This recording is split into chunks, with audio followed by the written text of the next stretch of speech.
Hare Krishna Prabhuji, we are done with introduction. You can please take out the call now and recording is started.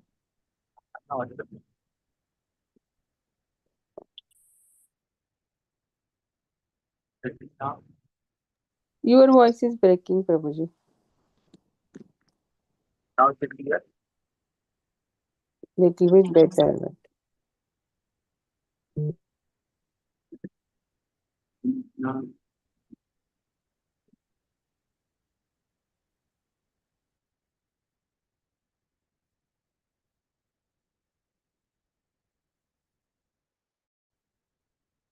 No. Now is it clear?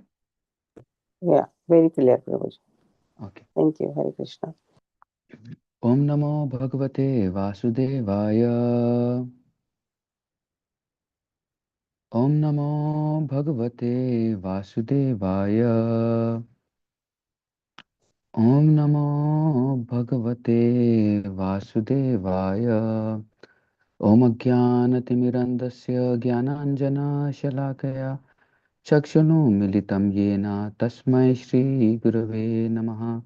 Shri Chaitanya Manobishtam Stapitam Yena Bhutale Swayam Rupa Kadamayyam Tadati Sa Padantikam Vandeham Shri Guru Shri Yuta Padakamalam Shri Guru Vaishnavamischa Shri Rupam Sagrajatam Sagana Raghunatam Vitam Tam Sajivam Sadvaitam Savadutam Parijana Sahitam Krishna Chaitanya Devam Shri Radha Krishna Padan Sagana Lalita Sri Vishakam Vitamischa Namo Vishnupadaya Krishna Pristhaya Bhutale Srimate Bhaktivedanta Swami Niti Namine Namaste Saraswati Deve Gauravani Pracharine Nirvishesha Shunyavadi Paschat Desatarine Namo Mahavadanyaya Krishna Prema Padayate Krishnaya Krishna Chaitanya Namine Gauratishe Namaha He Krishna Karuna Sindhu Dinabandhu Jagatpate Gopesha Gopika Kanta Radha Kanta Namastute Tapta Kanchana Gaurangi Radhe Vrindavaneshwari Vrishabhanu Shite Devi Pranamami Hari Priye Vancha Kalpatarubhyascha Kripa Sindhu Bhaivacha Patitanam Pavanebhyo Vaishnavebhyo Namo Namaha Jai Shri Krishna Chaitanya Prabhu Nityananda Shri Advaita Gadadhar Shivasadi Gaur Bhakta Hare Krishna, Krishna Krishna, Hare Hare, Hare Rama, Rama Rama, Hare Hare. Hare Krishna. We welcome all devotees for this today morning Bhagavad Gita class on the 6th chapter. Uh, Before we start the 6th chapter, it's like just wanted to wish everyone the that about the Kartik month, which has recently started.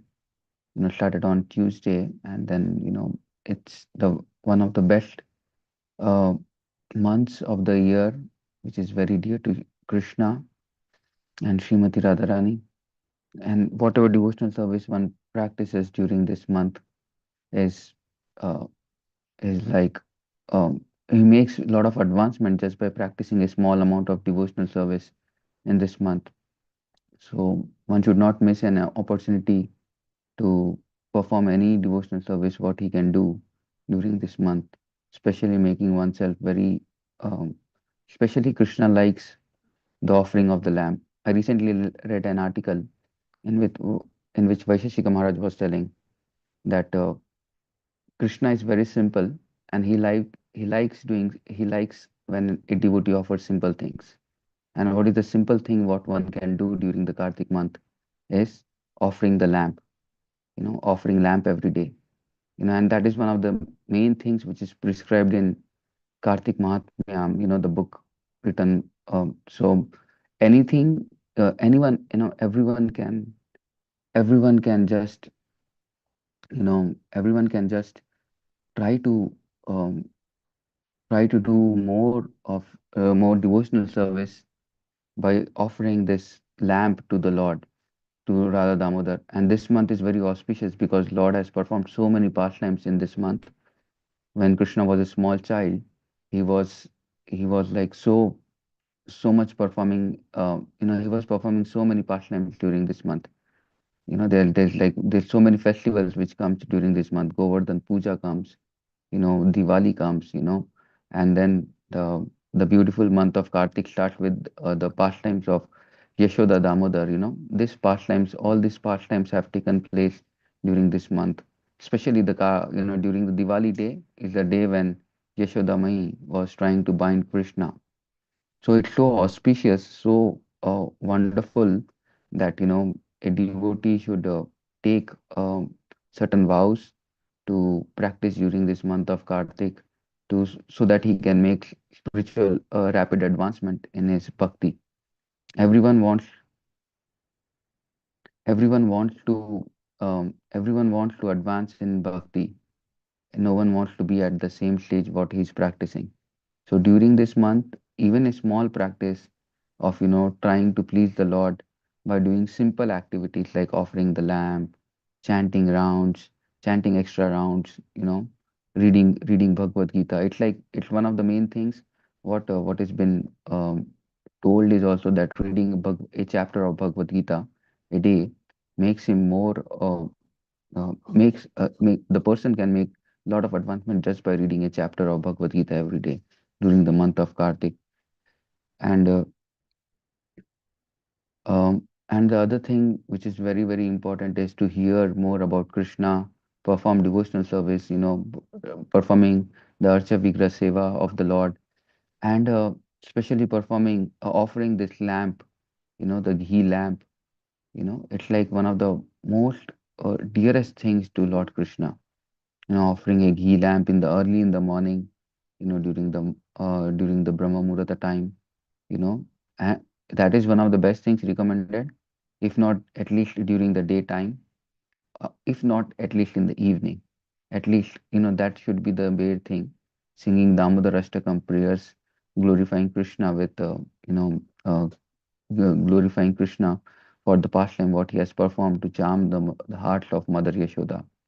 So this is so important for us this month. This month is like the month where we can, and especially if it is possible, try to visit the holy places, like Vrindavan, Mayapur, Jagannath Puri, or some other place. If not, at least hear about them, read about them, be in that consciousness to make your home that a spiritual, vibrant place. So it's very important. It's very important that we try to make our consciousness more and more purified during this month, during the practice of this month of Kartik.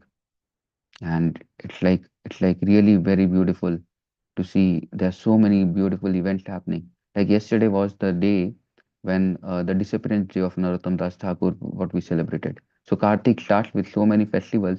Now first day starts with the Sharat Purnima, the Lord, performing this very wonderful pastime of rasa dance with his eternal gopis, eternal devotees, gopis, just to please them.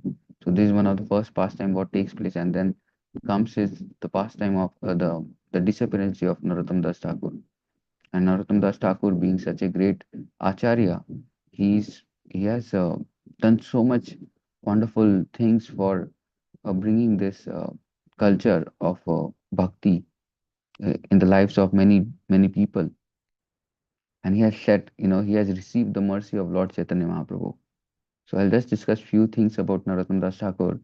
Narottam Das Thakur was born in Keturi, and he was from birth, he was so much inclined to the service of he was so much inclined to love Lord Krishna that at the time of birth, when they were offering him the grains, he did not accept the grains, and everyone, he was son of the king, and then everyone was like so astonished that, how is it that he's not accepting the grains? This is not so auspicious. They were having a big, big ceremony for this thing, and he was not looking towards the grains only. And then finally, the Brahmana who was trying to perform this pastime, trying to perform this ceremony, he saw that these grains were not offered to Krishna. And immediately he offered the grains to Lord Krishna. And then as soon as it was brought to Narottam Das Thakur after this, he immediately came and accepted that thing. And the king understood what kind of devotee he is. He will not even look towards the grains as a small child, at the grains which were not offered to Krishna. So, and then the king announced that nothing should be offered to my child without offering it to the Lord. And he was so amazing when he was a small child. He was hearing the pastimes of Lord Chaitanya Mahaprabhu from a Brahmana. He used to come every day and he used to hear the pastimes of Lord Chaitanya Mahaprabhu. And he was so engrossed in receiving the mercy of Lord Chaitanya Mahaprabhu that he wanted to somehow or the other receive the mercy of Lord Chaitanya Mahaprabhu. And one day when he was black in complexion, and when Lord Nityananda Prabhu came in his dream and told him to go and take bath in Padmavati river, and there was a river which was there in Keturi named Padmavati, and Lord Nityananda Prabhu, when he came in his dream and he was asking him that he should go and take bath early in the morning, and then after he slept, after some time, and then Lord Chaitanya Mahaprabhu came and told, please come in the morning to the pond of Padmavati and take your bath there. And in the morning, as soon as he got up, he went to the pond of Padmavati. And then as soon as he entered, there was like a flood which took place in the pond. And then immediately Padmavati, Mother Padmavati also could understand that Lord Chaitanya Mahaprabhu earlier, when he took bath, he had deposited his love of Godhead in this river. And he wanted that this thing should be offered to Narottam Das Thakur. And Narottam Das Thakur, as soon as he came, he was offered this love of Godhead. And as soon as he got this thing, he was like his complexion completely changed. Earlier, his complexion was black, but then later, his complexion became like golden, like Lord Chaitanya Mahaprabhu. And he was so much in ecstasy that he received the mercy of the Lord and he received the Krishna Prem, and he was just sitting on the bank of the river and he was crying because what kind of mercy he has received. And throughout the day, everyone in the kingdom, no one knew where Narottam was there. And everyone was trying to search where Narottam is, where Narottam is. And after like 6 to 8 hours of search, they found that a person, a woman came and told there's a person who is, crying on the bank of the river Padmavati. I think he's your child. And then some of the soldiers were sent to the pond, and they asked this person to be brought. Earlier, they could not recognize initially, but then later when they saw him, they could understand that he is none other than the Narottam Das Thakur. He has got the mercy of Lord Chaitanya Mahaprabhu. He has received this mercy so nicely. So it's one of the best things, what Lord Chaitanya Mahaprabhu, and he has done so many wonderful services. He traveled to Jagannath Puri, he traveled to Vrindavan, he became the disciple of Loknath Goswami. This is amazing story of how he accepts the mercy of Loknath Goswami, and he studies under Jiva Goswami, and then, all the great acharyas during that time were like so much recommending him that, he was one of the greatest acharya. And then you know, uh, uh, uh, Narottam Das Thakur, Shyamanand Pandit, and Srinivas Acharya, they three had such wonderful relationship that their example is still quoted how one should have such wonderful relationships among the devotees. These three formed such great amount of friendship among them that they were ready to do anything and everything. Everyone in Vrindavan loved these three acharyas, and all these three acharyas, they actually came under Jiva Goswami and they were studying the scriptures of Bhakti cult under Jiva Goswami. And they received the mercy, and then after some time, Jiva Goswami entrusted them that these books should be translated, should be the books of all the Goswamis should be distributed in should be distributed in Navdeep also. Say they copied all the literatures of the Goswamis for a long time, and then they wanted to send these copies, the other copies, to Navdeep, and this thing was entrusted to these three great personalities, Shyamanand Pandit, Srinivas Acharya, and Narottam Das Thakur.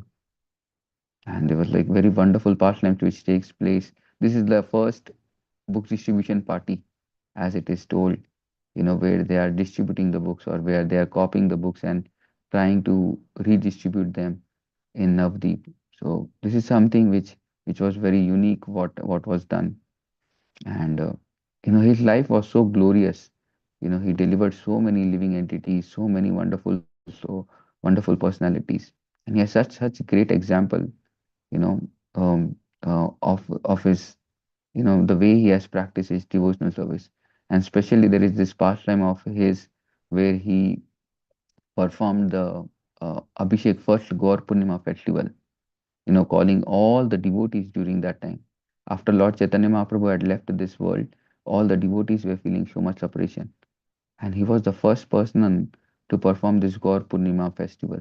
He found the deities of Lord Chaitanya Mahaprabhu and other deities, no, Lord Chaitanya Mahaprabhu's deities in in in a godown of a snake charmer, in a godown of rice where there were hundreds and hundreds of snakes, and everyone was so afraid. But he walked in the godown, and he got the deities of Lord, and after that it was like such a wonderful festival they celebrated during the festival of Keturi.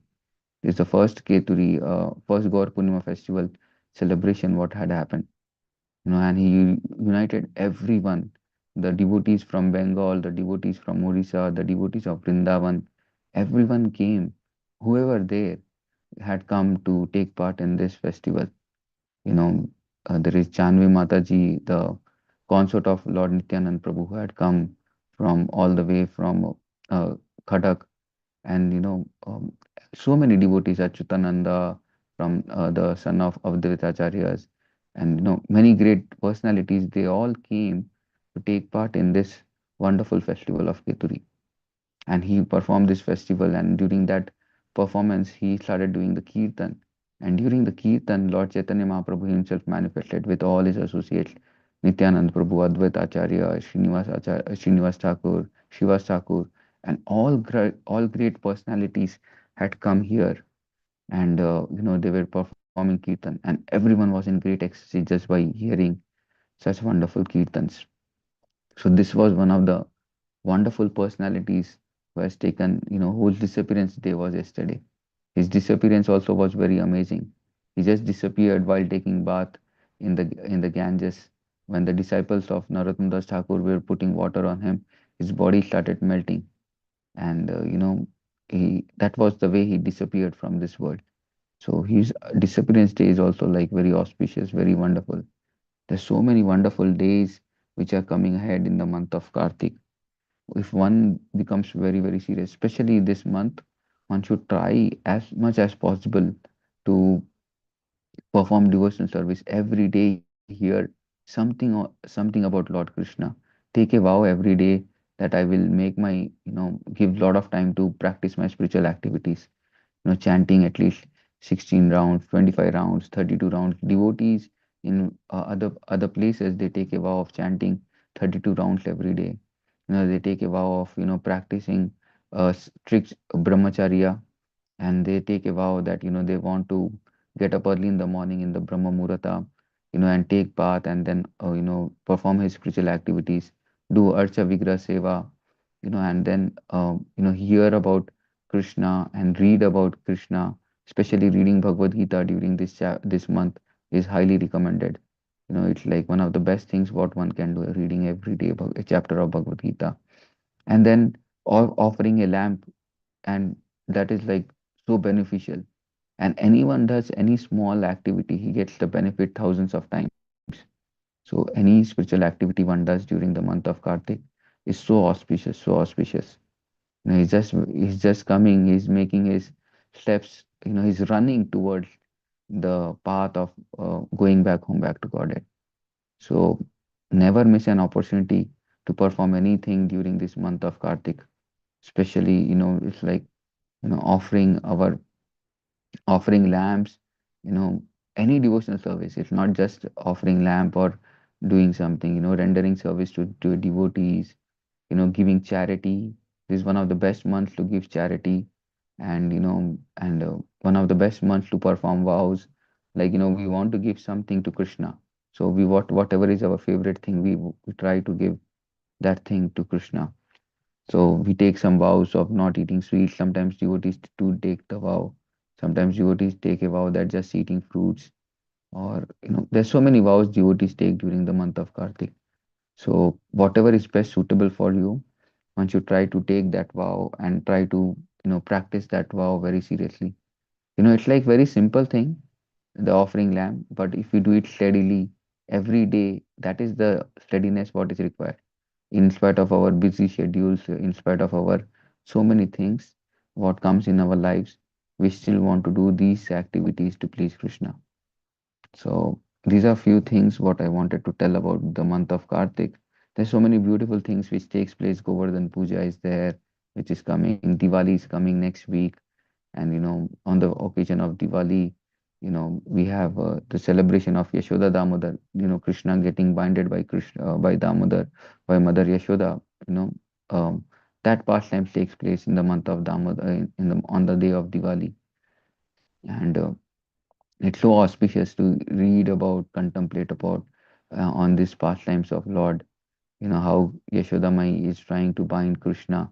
How much she's putting her great amount of love to bind Krishna.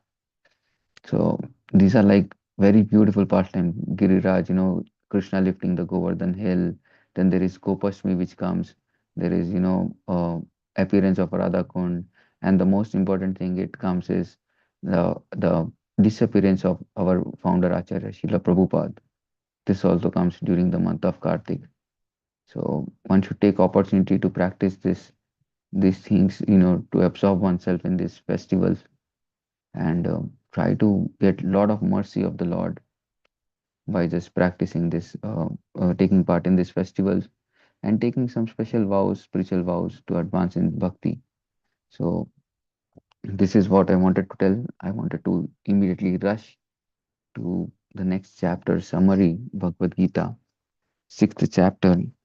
So, as I was reading the book Gita Life from S.B. Keshav Maharaj, S.B. Keshav Maharaj tells what is the acronym standing for the chapter 6.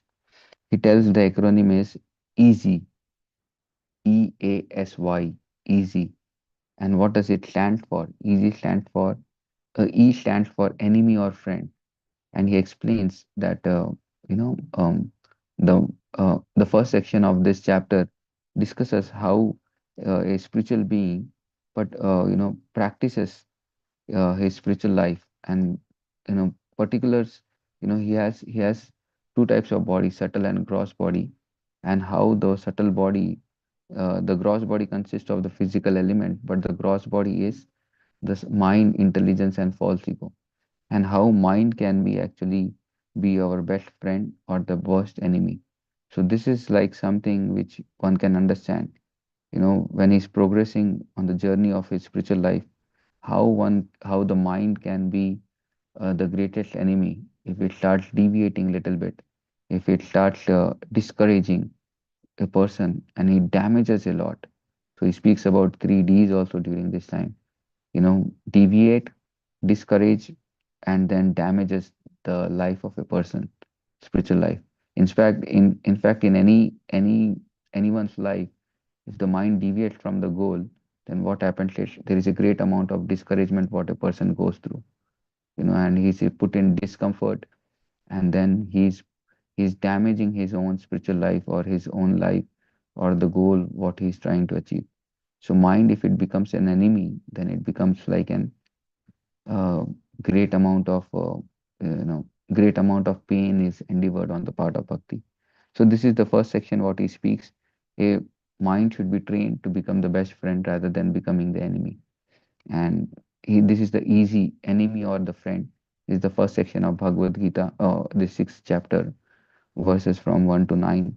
And then from 10 to 36, there is this explanation of Ashtanga Yoga, how a person should control his mind by doing this dhyana yoga, especially the eightfold practices of Ashtanga Yoga are very nicely explained here in this section.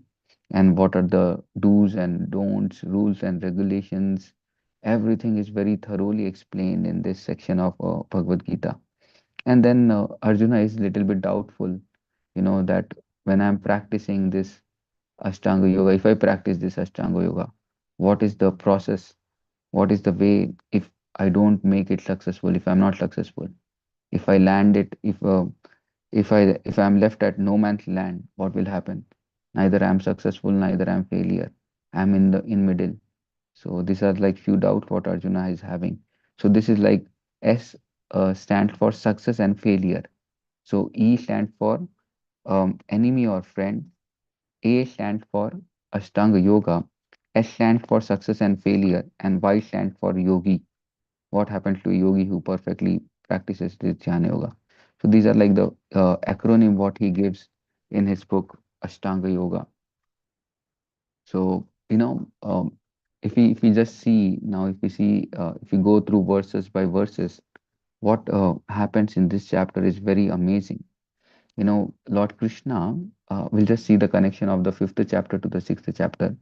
Lord Krishna explains Ashtanga Yoga a little bit in the chapter in the verses in the fifth chapter 27 and 28 verses, where he tells that the prerequisite of Ashtanga Yoga or purified Nishkama Karma is one should fully control the mind, and then one must be completely unaffected by the material things, and this he leaves and then he goes ahead.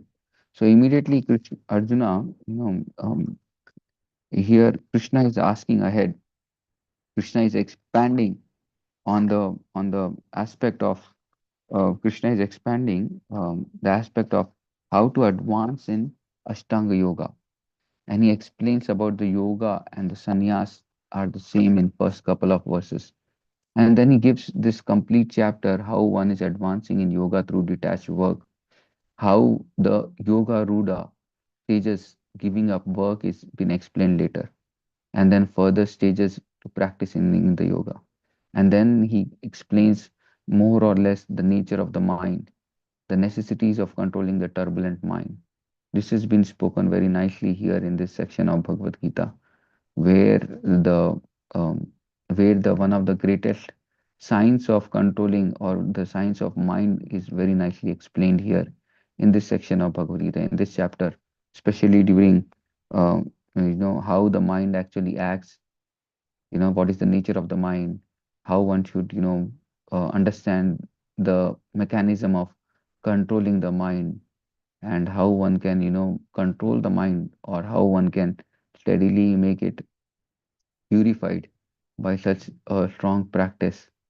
So Krishna speaks very nicely about this section in this chapter, and then finally speaks about the destination of an unsuccessful yogi and who is the topmost yogi. So in this chapter goes like this. So if we see that there are two levels of Ashtanga Yoga. This is discussed in the third and the fourth verses of this chapter. Uh, so what is this? He's telling there are eightfold yoga systems. You know, there is this two levels of Ashtanga Yoga: Yoga Raksha, Yoga Aruksha, and Yoga Ruda. Says they are there, and there are eightfold yoga systems. What are the yoga systems? What are been very nicely described in the Ashtanga Yoga is there are different types of yam, niyam, pranayam, asana, pratyahar, dhyan, dharana, and samadhi. So these are like the eightfold yoga systems which everyone has to follow. Whoever is following this Ashtanga Yoga, who wants to become a yogi. And what is yam? Yam is don'ts, rules and regulations, or prohibitions. What are there? One has to follow during this practice. And what is niyam? Niyam is the do's, like do's and don'ts of anything, whatever we do. So for a yogi also who is performing this Ashtanga yoga, for him there is don'ts and do's. And then there is third, this asanas. Most of the time nowadays people are mostly focused on performing these asanas, not understanding that there are so many do's and don'ts. Like, people, in Western culture, in Western country, there is so much famous about yoga. And on the yoga, they just teach some asanas, like sitting and breathing exercises or performing some yogic asanas. But they are not concerned about yam and niyam. They can eat anything and everything, they can drink, they can smoke, and at the same time, just to make their body more suitable for performing these pastime, these activities, people are asked to do asanas and pranayam, and they think just by performing this thing we have a strong connection to the Lord. So it's like something which they have just taken a small aspect of Ashtanga yoga and they are performing this thing. So this is like something which is so wrong in one way, you know. So bodily exercises, this is asana in the level, and then there is pranayam, breathing exercises. How a yogi is controlling his breath, and how is he performing his breathing exercises. And then there is pratyahar, withdrawing the senses from the sense objects. And then comes dharana, fixing the mind on the lotus feet of the Lord or the Lord's form very strongly. And then comes dhyana. Dhyana is the intensified meditation on the form of the Lord. And then uh, dharana is fixing the mind. Dhyana is intensified meditation on the Supreme Lord. And then samadhi, complete absorption or trance. So these are like the eightfold yoga system, what is very nicely described in this few verses of this one yoga aruksho.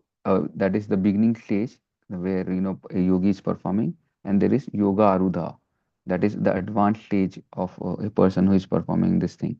And then Krishna again goes ahead and describes about uh, this one very beautiful yoga ladder, which one should understand actually, since we are going through this thing. So any person who is living in this planet is on the level of an animal if he's just doing four simple things, that is eating, sleeping, mating, and defending. That is animalistic way of life that even the animals also are doing, and even a person is also doing. And who is a person who starts practicing uh, karma, karma yoga, or karma kanda, is a person who is just doing some fruitive activities, what are prescribed in the scriptures, that is there, and he's doing it in a regulated spiritual regulated sense gratificatory activities, and he's doing all these activities just to obtain heaven. Like most of the time people have this goal, where I will go to the spiritual, I will go to the heaven. They have this thing, so they are performing all the activities centered around their life, just to go to the heaven. Some different faiths have the believing that I'll go to Jannat, or I'll go to heaven. Christianity has a faith that believe that everyone will go to heaven, or everyone will go to this place to live there. So they are more or less, they are like performing all the activities, doing some good deeds at some same time, performing all the activities according to the scriptures. That is karma kanda activities. So a person first is in animalistic way of life. If he's not believing anything, just doing these four activities, and then if he's doing something on based on the scriptures, is a person who comes to the level of karma kanda. He's just performing his activities. And then there is next stage is called karma yoga. Karma yoga is sakama karma and niskama karma. Sakama karma means he is attached, he's performing his results, he is performing his activities, he is performing his occupational duty, but he is very attached to the results of his activities. And a person who is not attached, he is detached from the results of his activities, he renounces his activities, he is a nishkama karma yogi. So this is a person, he is also like he is also performing this activity. So this is like karma yoga, he is connecting all his activities to the Supreme Lord. That is a karma yogi. So first is animalistic way of life, second is karma kanda, where a person is just performing to obtain the heavenly kingdoms or to enjoy in this material world like anything. That is also like karma kanda people. And then karma yogi is, or karma yoga is, a person who gives up all his activities. That is nishkama karma and sakama karma. So there are two persons, that is sakama karma yogi and there is nishkama karma yogi. Nishkama karma yogi is a person who does bhakti yoga, who adds bhakti in his activities, in his karma. So he's a nishkama karma yogi. And there is this person ahead, that is jnana yogi. Jnana yogi is he renounces the fruits, and he wants to just acquire knowledge by performing his meditation, by meditating on the Brahman, and he's performing great amount of austerities, and then he's just living there, he's just performing these activities. And then above the Jnana Yoga is Dhyana Yoga, Dhyana Yoga and Ashtanga Yoga. This is where we are discussing about. This chapter is Dhyana Yoga and Ashtanga Yoga. So in Dhyana Yoga and Ashtanga Yoga, what a person does, he just renounces the fruits of knowledge, controls the mind. This is one of the main activities of controlling the mind and senses by performing Ashtanga Yoga. So this complete chapter, when we read, is this section of yoga ladder, where a person is performing dhyana yoga, where a person is on this stage and he's trying to control his mind, his by controlling his senses, by performing different stages of eightfold stages of yoga as we discussed earlier. And during this performing of Ashtanga yoga, he's meditating on the Paramatma. But more than that is a bhakti yoga. Bhakti yoga is engaging oneself in the loving devotional service of the Lord. So, this is like more and more important. And what is the goal? What is the goal of a dhyana yoga or Ashtanga yoga is to lean, to merge himself in the Brahman or Paramatma. And but a Bhakta yogi is a person who wants to go and serve the Lord. So this is like a very wonderful way of understanding this yoga ladder. Yoga ladder explains about animalistic way of life, karma kanda way of life, karma yoga, nishkama karma yoga, jnana yoga, dhyana yoga. Under dhyana yoga is ashtanga yoga, and then bhakti yoga. So this is something like which was very wonderful to read. And then Krishna explains about how the mind has the role of the mind in this yoga system. He tells that mind or the conditioned soul is like controlled, or the importance of training the mind. He speaks that if the mind is controlled, then it can deliver the conditioned soul from the mears of this material existence. If it is not controlled, then what happens is he gets stuck. What is the mere material existence is one is subjected to the influence of the mind and senses, and one has to overcome, one has to somehow or the other control his mind. And how should one train the mind? Training of the mind is done just by not getting attracted, not giving up to the objects of senses. So all these things are very beautifully described, where the role of the mind to be controlled. And then the best way to disentangle a mind is always engaging in Krishna. Prabhupada writes in the purport of the sixth chapter that, this sixth verse of this chapter, he tells that always engage the mind in Krishna consciousness. Always think about the Supreme Lord and, how to serve him very nicely.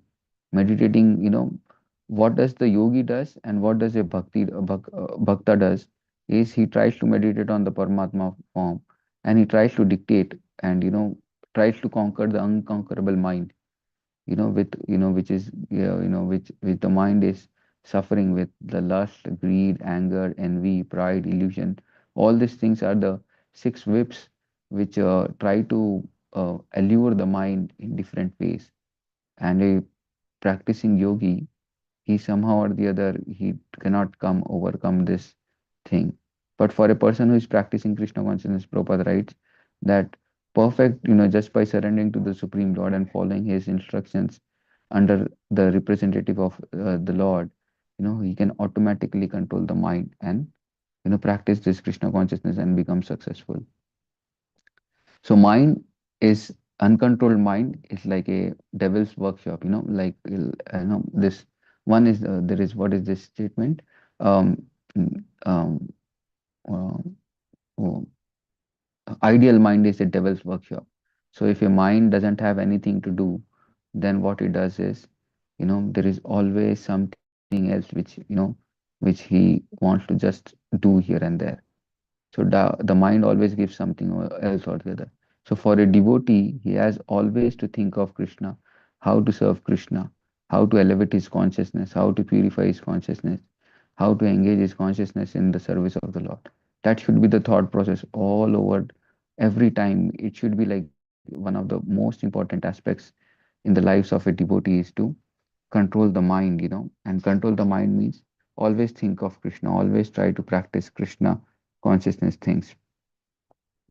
So this is what he speaks, in these few verses where, there is, how one should give up this, um, how one should, how the mind which is, led to the material world, entanglement can be given up just by controlling the mind and engaging the mind in Krishna service. For a Ashtanga yogi, he tries to do it by himself, and he's like, he has to go through such a great struggle trying to, practice, controlling the mind.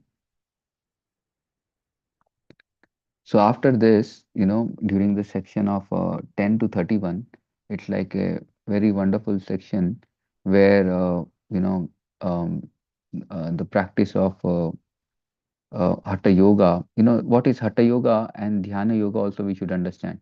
Hatha Yoga is the first four practices of, this is under the Patanjali Yoga system. First four practices what one does. Yama, Niyama, Asana and Pranayama is considered, these four levels of yoga practice is considered as Hatha Yoga, because these are more or less related to the body, Sata, a gross body. But whereas Dhyana Yoga is with the next four stages, that is Pranayam, Dharana, Dhyan, and Samadhi. So when we speak about Hatha Yoga, people tell Hatha Yogi. Who is a Hatha Yogi? He's dealing with the body. He's just dealing with this body with following rules and regulations, do's and don'ts, performing different asanas and performing breathing exercises. He's a Hatha Yogi.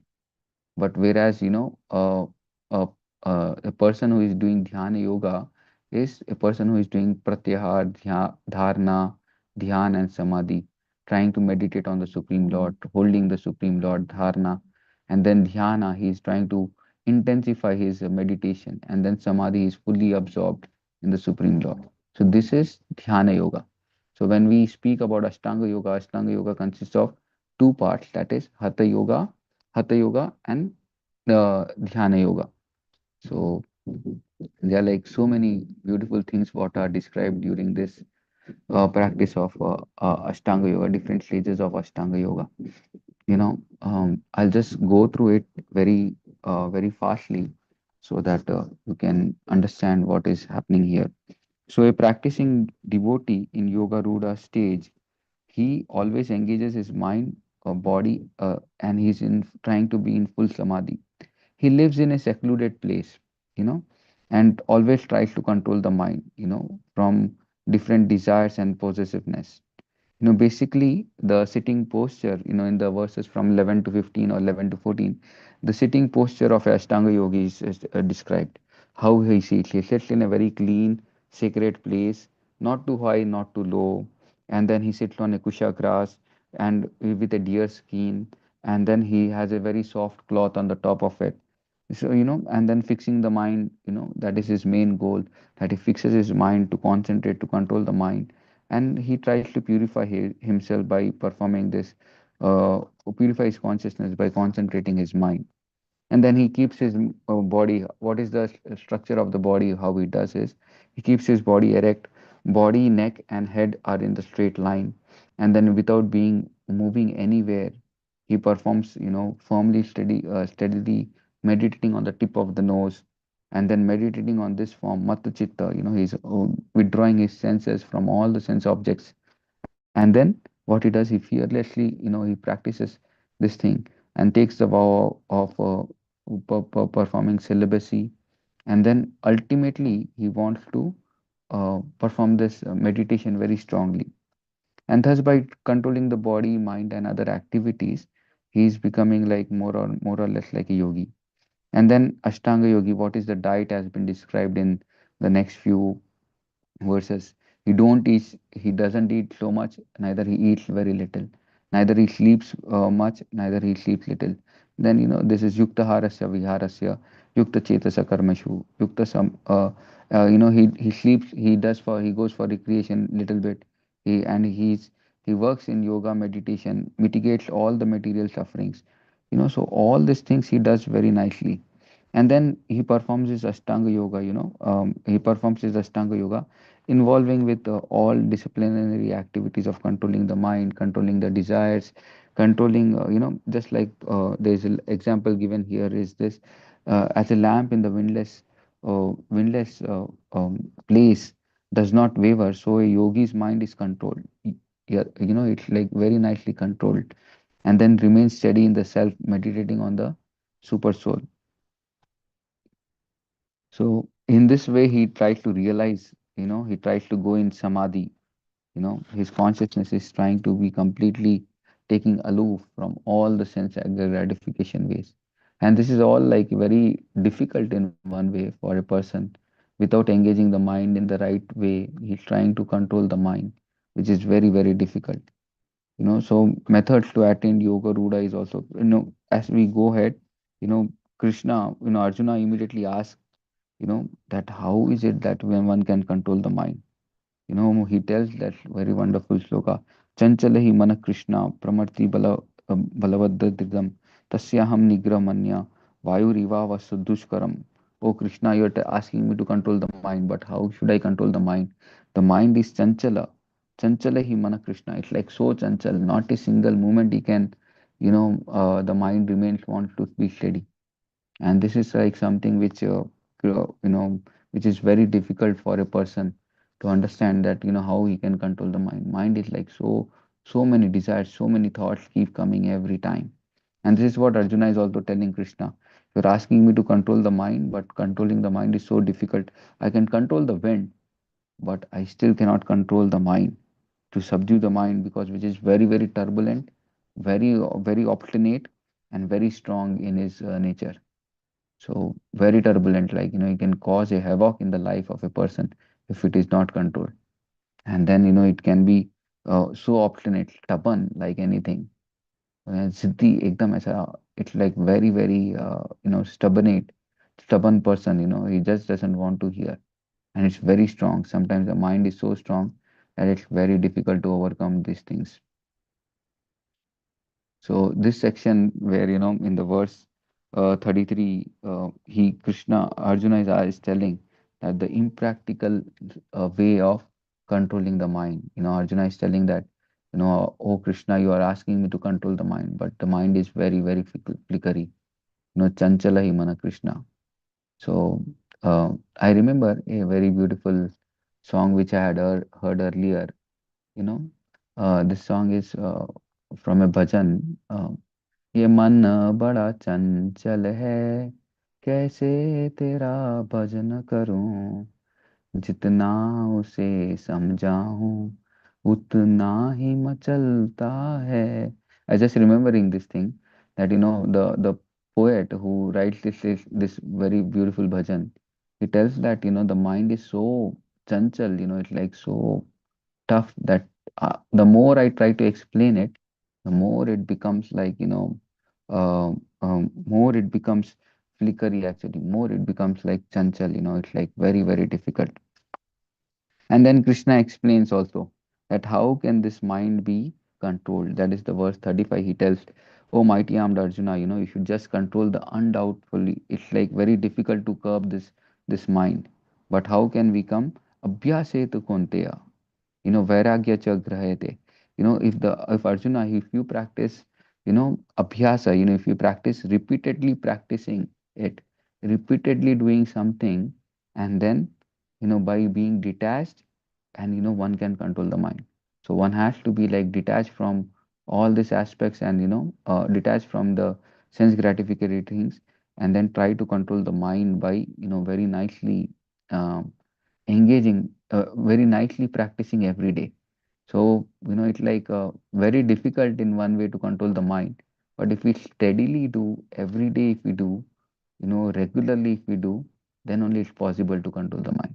So mind has to be like, it cannot be controlled without steadily practicing it, doing the same thing or giving the right things to the mind at the right time. That's why it is told. Recently I came across a small clip where it is told that The children between the age of you know 3 to 7 are like so their minds are so wonderful that they can grasp anything, and whatever they learn during this period of life, that they carry throughout their lives.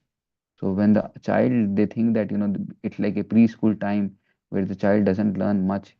That is the time where the scientific research has was done, that the child capacity, the mind's capacity is so strong that it's wonderful that if we give the right things during this small age, giving them the right knowledge, right samskaras during that age can make the foundation of the child very strong, foundation of that person very strong. So we think he is not learning anything, but the child is learning everything since the age of 3. In fact, it tells 2.5 to 7 is like the primary age where the child learns, and after that also it learns. But during that time, whatever goes, it goes deeper in the some in the mind actually. So it has to be done. This good samskaras, good things have to be given to the mind, and it has to be practiced very regularly. It has to be given every day without repeated practice. Abhyase tu konteya. With complete detachment, then only it's practicing, and then only it's possible that one can control the mind. So for controlling the mind, Krishna gives this wonderful uh, wonderful explanation. And then Krishna explains about what Arjuna immediately inquires, what is the faith of a person who is unsuccessful? Oh Krishna, if one takes up to the yoga with faith but fails to continue on your path, what is the guarantee that what he will obtain? And then what is the destination of a person? Does he fall away from both spiritual and material aspect, or does he perish himself, or he's like just on the on I have a doubt about this aspect. What happens to a person you know who is practicing like this? And then Krishna very beautifully replies that, oh Arjuna, there's no misfortune actually for a person who is practicing this Ashtanga Yogi, and he does not he's not destroyed either in attaining the spiritual goal or material goal. What is the goal? An unsuccessful yogi, this is the verse 41, an unsuccessful yogi who falls after a short practice attains the planet of the pious and enjoys for many many years. Thus he takes birth in the house of a righteous family or a wealthy family. So here it is told that punya kritam loke, he takes birth he enjoys the fruits of his activities, and then he takes birth in a pious family, richest family, and he's successful. He's he very nicely he revives his yoga system practice from wherever he has left. In his next life, there is always arrangements made where he can revive his yoga system, whatever wherever he has left, and he can practice it very nicely. So faith of an unsuccessful yogi is that he enjoys in the heavenly planet. He sent to the planet and takes his birth in a rich family, aristocratic family, or a righteous family, or a Brahmana family, or a Vaishnava family, to use these facilities so that he can practice, elevate his consciousness. And then you know the birth is taken in a there are many great acharyas or many great saints who are born in very famous families. Why? Because like if you see the example of Bhaktivinoda Thakur, Bhaktivinoda Thakur had his he was praying to the Lord that please give me a ray of Vishnu, and then after that Bhakti Saraswati Thakur was born. So he has come just to practice. He got his birth in a very aristocratic family just to fulfill the desire of the Lord. So he gets a family, like a place where he can practice everything and then finish off. He can practice and then practice whatever wherever he has left. So this is like something we can very easily understand that after getting this opportunity, he takes in the appropriate families, they begin their yoga practice from wherever they have left and revives it and develops the divine consciousness from the previous life. and automatically, they have a very strong inclination to practice devotional service. And even without, seeking, without even without someone approaching it, they want to always practice it very nicely. And then, what is the perfection is achieving the perfection. That is a yogi. If he does this thing, such a yogi ultimately achieves perfection and the supreme goal after many, many practices of births by making sincere endeavor. And after being washed of all the contamination, he attains the supreme goal of coming to the Supreme Lord. So, this is what Krishna tells. And he gives the example of Bharat Maharaj in this connection, that just the connection that King Bharat, who had taken birth as a deer and then as a Brahmana. So, he got the life of a Brahmana, and where he could practice his devotional service from where he had left. So we have given like this is what Krishna explains. What is the thing about the unsuccessful yogi, and this is how the chapter ends. And this is the last perfection.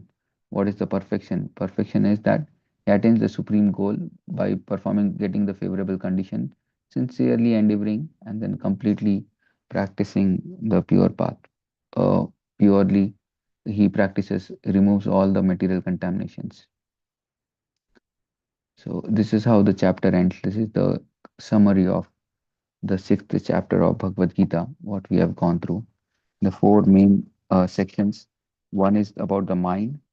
Um, First section is about the mind. Second section is a big section is about the different stages of Ashtanga Yoga, and then the necessity of controlling the mind, and and then the destination of an unsuccessful yogi, and what is the topmost bhakti yoga, what is the topmost yoga system, or what a yogi attains after many many endeavors. So this is what Krishna explains in the sixth chapter. Hare Krishna. So it's almost like 8:22.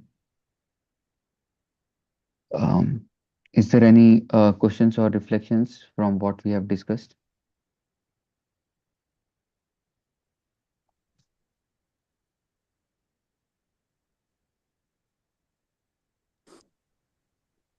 Hare Krishna, Prabhuji, Dandavat Pranam. Thank you Hare so much Krishna. for this nectar class and such a wonderful explanation about the different types of yoga. Prabhuji, I have a question. So, uh, I heard about the Kriya Yoga also. So, what is Hmm. that, Prabhuji? Kriya yoga. Which Kriya, Sadguru followers they follow. So, yes, yes, yes. So what is that Kriya yoga? This comes when we are discussing about Hatha Yoga and Ashtanga Yoga. During that time, this Kriya Yoga is also there, where uh, where a person tries to practice. Hatha Yoga is the one which which he does for the Yama, Niyama, Asana, Pranayam stages. So in Niyama, there are this, Yama stands for practicing five types of restraining things. What are those five types of restraining things? Is they perform ahimsa, they perform satya, they perform this principle of being truthful. And then there is asatya, there is this no stealing. And then there is brahmacharya, there is sensory control of all the senses, and apigraha, no possessiveness of anything. So these are like five stages of five things what a person does in yama. That is, he restrains, he does these don'ts. But there is this five observations what he does. He does observations of socham. Socham is purity of mind, purity of body.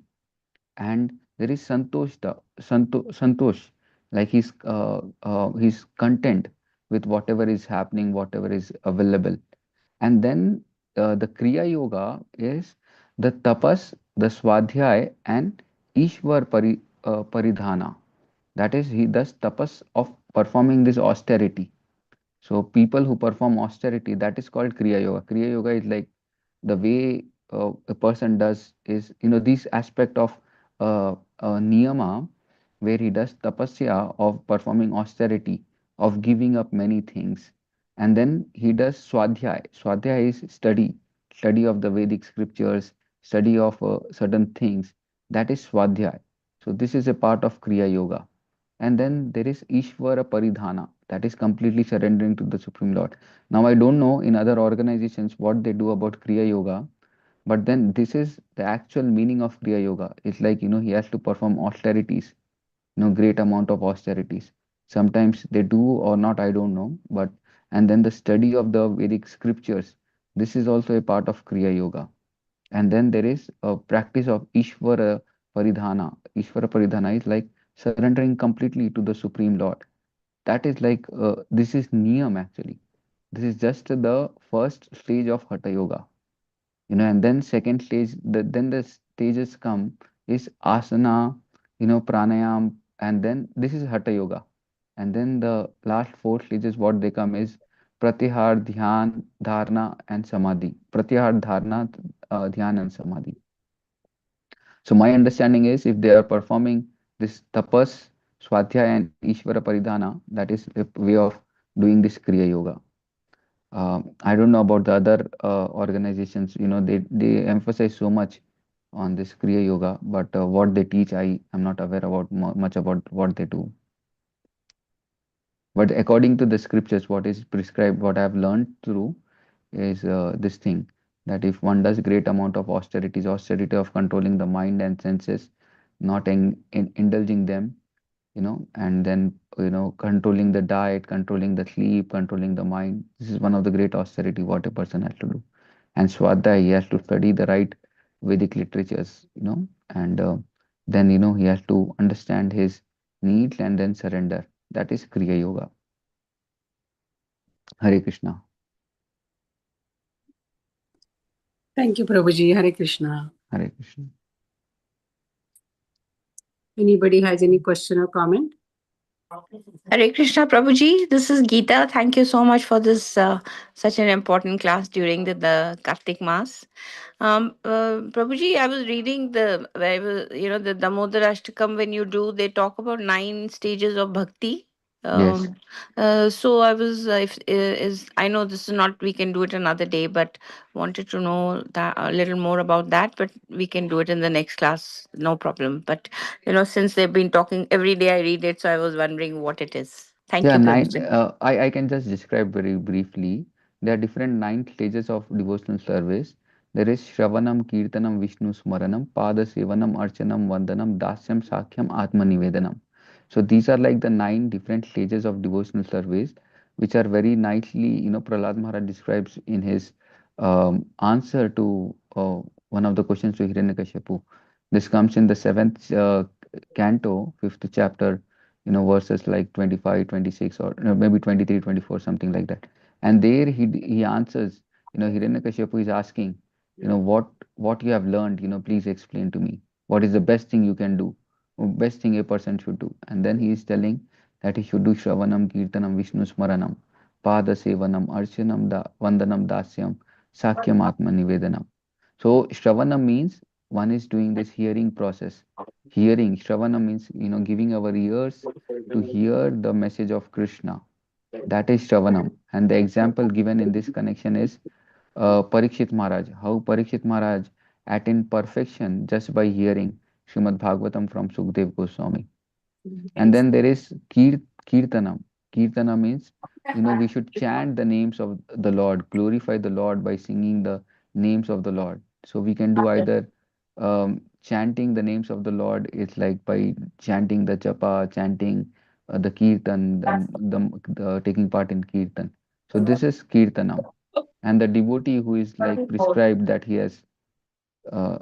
has described as a perfection is Sukdev Goswami. He chanted the glories of the Lord, spoke the pastimes of the Lord, and he was like he attained success. He attained success in his life by chanting the names of the Lord or his pastimes. So that is Kirtanam. Like someone is giving a class, he's describing the glories of the Lord, pastimes of the Lord. That is Kirtan. And then remembering the Lord, that is Smaranam. Smaranam is remembrance of the Lord. How one can remember the Lord is, one can meditate on the Supreme Personality of Godhead, His form, His beautiful pastimes, His beautiful. When we sit down and if we don't have anything else to do, we can just sit and remember the beautiful form of the Lord whom we have taken darshan in the temple. That is smaranam, trying to remember the pastime, the qualities of the Lord, and sometimes the leelas of the Lord. This is smaranam. And Prahlad Maharaj is one of the greatest example how his strong smaranam is there. That even though he has heard everything in the womb of his mother, but his smaranam shakti was so strong that he was able to remember the Lord every time. And there is this Pada Sevanam. Pada Sevanam is serving the Lord's lotus feet, going and massaging the Lord lotus feet. And for this, Lakshmi Devi is very famous because she always massages the lotus feet of the Lord. She always wants to take shelter by doing this service to the Lord, Padasevana. So Padasevana means so if we can able to perform this service also where we can have uh, where we can serve the lotus feet of the Lord, that is very wonderful. And then Archana means deity worship, where one can perform the Archa Vigra of to the beautiful form of the Lord of Archa Vigra. We can perform Archana Seva, getting up early in the morning, bathing the Lord, dressing the Lord, offering bhoga to the Lord, offering arti to the Lord, and chanting for the Lord. So the complete life revolves around worshipping the deities. Like these are my children, I have to take care of my kids, something like that. So the deities become like that, and we have that mood of serving. We have the mood of being in a humble servant, and we want to serve the Lord in this form of archana. And the devotee who made perfection by doing this thing is Maharaj Prithu. He was performing this devotional service of deity worship, and he had attained perfection in this thing. And there is this vandanam. Vandanam is offering prayers to the Supreme Lord. How one can offer beautiful prayers to the Supreme Lord. Like, there's so many prayers, in the Srimad Bhagavatam. Kunti Maharani's prayers, Dhruv Maharaj prayers, Gajendra prayers, Akrura's prayers, Gopi's prayers. So many devotees have prayed, So these prayers one can memorize and one can recite to the Lord in this part of practicing devotional service. Vandanam. So, and the devotee who made perfection in his life is Akrura. Akrura had such great amount of faith and prayers he did by performing this, this Vandanam. And Dasyam, considering oneself to be the humble servant of the Lord, always having this mood of serving the Lord in a very humble, menial mood. And we see the example of Hanuman. Hanumanji was he was in always in the mood of serving Lord Ram. He was never in the mood that he wanted to become like a master, but always wanted to be a servant. So that is Dasyam. And then there is Sakyam, that Sakyam is having friendship with the Lord. The example given is of Arjuna only, where Arjuna is like the one of the greatest friends of the Lord, and he wanted to serve the Lord by making him enjoy as a friend, And then there is Atmanivedam, completely surrendering oneself to the Supreme Lord. So that is all that can be done also. And then this is the Maharaj Bali. He completely surrendered himself, and then he attained the perfection by completely surrendering to the Supreme Lord. So a devotee can perform one of them or all of them. There is no problem in this thing, But the most important aspects of advancing in bhakti is one should do smaranam kirtanam at least very nicely every day, and then Shravanam and Kirtanam and Smaranam, Archanam, Padasevanam, all these things can follow in the lives of devotees. So, as much as possible, he can try to do all this nine different processes of devotional service. So, these are the nine different processes of devotional service, and one can definitely try to do this thing. Thank you, Engage. Prabhuji.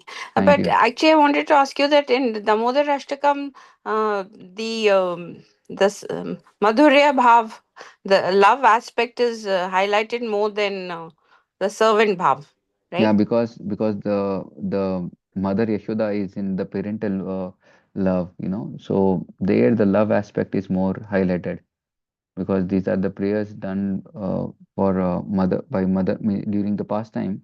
We see this aspect is like so much emphasized actually because Mother Yashoda is at that level of love where he is able to bind. She's like the mother of Lord Krishna, and she has such a great amount of love. So everyone wants to have that bhav, they want to serve the Lord in some way or the other. So there are different five types of rasas, Shantaras, Dasyaras, Sakyaras, and Vatsalyaras and Premaras. So out of this, this pastime is taken place between Mother Yashoda and Krishna. That's why the great amount of love has been exhibited. But if we take some other pastimes where Krishna is performing with his devotees who are in Dasya Bhav, like Hanuman and Lord Ram, there's always the mood of servant. In Krishna also, there's so many devotees who just want to serve Krishna, in this Dasya Bhav also. So one can have that mood also, but the most important aspect is one should have this. See, for us, we always want to be a servant. Even Mother Yashoda is exhibiting the bhav of love, but she always wants to serve Krishna. She's always preparing everything for Krishna. She's making all arrangements for Krishna. So the love is of Vatsalya, mother is of caring and loving, but at the same time, that is always with the bhav of serving. There is always this bhav of serving. So dasya bhav comes with, vatsalya bhav comes with dasya bhav also. But Prabhuji, she was not always aware that he was the Lord. She was not So aware. how would she serve then? She must be. She's doing it for her child, Yeah, right? she's doing for her child. She has great amount of love and devotion for the child, like any person who has great amount of love and devotion. But her great fortune was that she not knew that Krishna, if Mother Yashoda knew that Krishna was the supreme Lord, then the rasa would have been of respect. The rasa would have been of great care. Bole, how can I approach the supreme Lord? I should be seeking protection from him, rather than I protecting him, he should be protecting me. But if that bhav would have come, then the complete rasa would have been lost. So Mother Krishna wanted to taste the bhav of Vatsalya bhav, the protection and caring bhav. So that's why this thing is exhibited, that she's always not knowing that Krishna is the supreme Lord. If even if the aspect came when Krishna was performing so many different pastimes where he exhibited, he showed to Mother Yashoda, when he opened his mouth, when all the Gopas were complaining that Krishna has eaten dirt today, and then Mother Yashoda asked Krishna, did you eat dirt? And Krishna told, no, I did not eat dirt. Actually, they are making a conspiracy towards me. They don't want me to come and take part in the play today. We had a fight, so that's why they are they are making this conspiracy, and they are performing this different things towards me. And immediately Mother Yashoda, she tells, okay, open your mouth, let me check what is there in your mouth. And Krishna opens his mouth. He has eaten dirt, but he shows Mother Yashoda the complete universal form. He sees that there are so many planets, so many universes, so many hills, mountains, oceans, everything, all the demigods, everyone is residing in this thing. In fact, when he opens the mouth and he finds that Mother Yashoda is, feeding Krishna, and she's astonished that all these things he is able to see in the mouth of Krishna. And and then immediately she's, for a second, she's astonished. And then if he had that bhav ki my child is the supreme Lord Krishna, then she would have not been able to take care of the child properly. So that's why this the the energy of the Lord, this Maya Shakti, the energy of the Lord immediately covered this vision actually, so that Krishna can experience, and Mother Yashoda can exhibit a great amount of love as a mother to protect the child. So this is there, that they are covered with this thing, but they have such great amount of love that you see Mother Yashoda, after Krishna had left uh, Vrindavan, he never came back for almost like 100 years, but still Mother Yashoda had such great amount of love and feeling towards the Lord. Every day she was preparing something for the Lord. Every day she was waiting that today my child will come back to me. So that was the great amount of love Mother Yashoda had towards the child. Which mother will be preparing every day for the child? Which mother will be remembering? The way Mother Yashoda remembers the child remembers or glorifies the child is so amazing actually. So that is like something which is more astonishing because the child is Krishna, the child is the Supreme Lord. The amount of love they have or the attachment they have is more than the mother they have for the child in this in this world. Thank you, Is that Prabhuji. Very nice. Hare Thank Krishna? Hare Krishna. Hare Krishna, Prabhu. Dandavat Pranam. Dandavat What Pranam. an amazing class, Prabhu. Really, Hare- really appreciate every single thing you said. I was looking at 631. Prabhu, Hmm. can you please shed some light on how, or is there, I'm sure there is description of how these advanced devotees or realized souls, they see Krishna, like how are they, what are their experiences, how are they feeling, and how, like how do they see, look at this world, Prabhu? Um, how do they look at this word? And Uh, how do they feel super soul and Krishna? Like what are their expressions? See, generally, this section speaks about the Ashtanga yogi. You know, when he's meditating on the Supreme Lord, what he does is he tries to meditate on the Supreme Lord, and he meditates on the four-handed Vishnu form. You know, in that section, if we read, what does that verse tell? You know, that verse tells that Sarva Bhutastam Yoham भजन्ते एकात्मम् अस्थितं सर्वत्र वर्तमनोऽपि स योगी मयि वर्तते. Such a yogi who engages in worshipable service of the super soul, knowing that I am the super soul and I remain always in me in all circumstances. He's as Prabhupada is also telling in the purport that the Lord they worship the 400 form of Krishna in the form of conch shell, wheel, club, and the lotus flower. And the yogi always meditate on this form, and then he's trying to make sure that make sure that he's completely meditating on the super soul, like this form of Paramatma feature of the Lord. But if we see what does his experience is, we can understand when what had happened when Narada if we take the instance with Narad Muni. Narad Muni, when he was a small boy, he met this Bhakti Vedantas. And then immediately, as soon as he went to, his mother had left, his mother had died. And then, he went to the forest and started meditating on the Supreme Lord. And as he was meditating, what was his experience? He was also meditating on the Supreme Lord, chanting the mantras, chanting very beautiful prayers. And as soon as the Lord came within his heart, what was his reaction? His reaction was that I just want to hold this Lord forever. I just want to have this Lord within, I just don't want to leave this Lord. And the Lord could understand that great amount of ecstasy what the person is going through.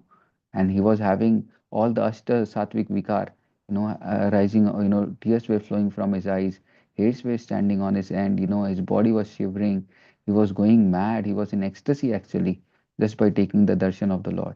And immediately what had happened was, the Lord, just to purify or just to give intensify his love, he vanished from his heart. And immediately, what happened to Narad Muni, that child or Narad Muni, he immediately fell to the ground, unconscious, just weeping and weeping, trying to see the form again. If you see this example of how, that was the stage, what a person goes through when he takes the darshan of the Lord. And that is his vision. And every time Narad Muni, after that, in that life, he was just looking, where is that form of the Lord? Where can I find that Lord? And the Lord in the heart, as he came in his heart and he told that please purify yourself by performing these spiritual activities, spiritual path, bhakti yoga, and then at the end of the life, I will meet you again. So Narad Muni comes to a holy place and then performs all his pastimes, all his spiritual practices, and he perfects his life. If we see the same example, why is the name Parikshit given? Parikshit means he's trying to find the Lord whom he had seen in the womb of a mother. And he's trying to, you know, uh, understand whether this person whom I saw in the womb is such an attractive figure. that I just cannot forget him for a moment also. And I'm trying to find. So he goes all over the planet, all over the planet, and tries to find whether this is the person. So he's like Parikshit, he's like, he's trying to, understand that this is the person or not. And we see the example of Dhruv Maharaj also, how Dhruv Maharaj also feels great amount of ecstasy when he sees the beautiful form of the Lord in his heart, and he's so astonished that the Lord is so beautiful. He's having this, because the Lord is spiritual, and when he sees that spiritual form of the Lord, he goes into such an ecstasy that he stops breathing also.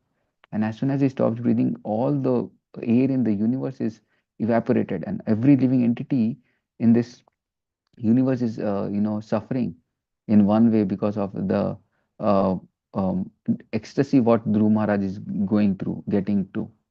And then immediately Lord comes in his physical form and gives darshan to the Dhruv Maharaj. So when the Lord gives darshan, it's like something which is very, very divine, very, very spiritual actually. And we see how these devotees feel great amount of ecstasy, So Lord is there, Lord is there in this form to give darshan also. Only thing we have to develop that great amount of love and devotion, and then Lord will definitely come in our lives also and give darshan to us. So one should be very eager to have this darshan of the Lord. One should develop this wonderful, great amount of desire. I can say that only, Mataji. Hare Krishna. Thank you, Prabhu. Thank you so much.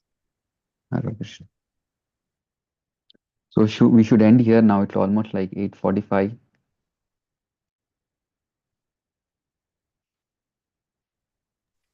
Yes, Prabhuji. We can end. Yes. Guys, you have to go in the Bhagavatam class. So thank you so much, Prabhuji. Yes.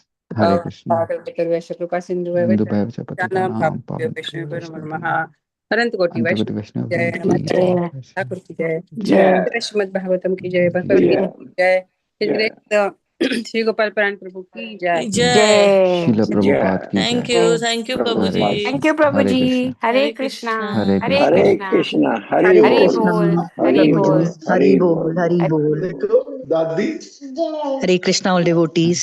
Hare Krishna Jai. जय जय बेटा जय हरि बोल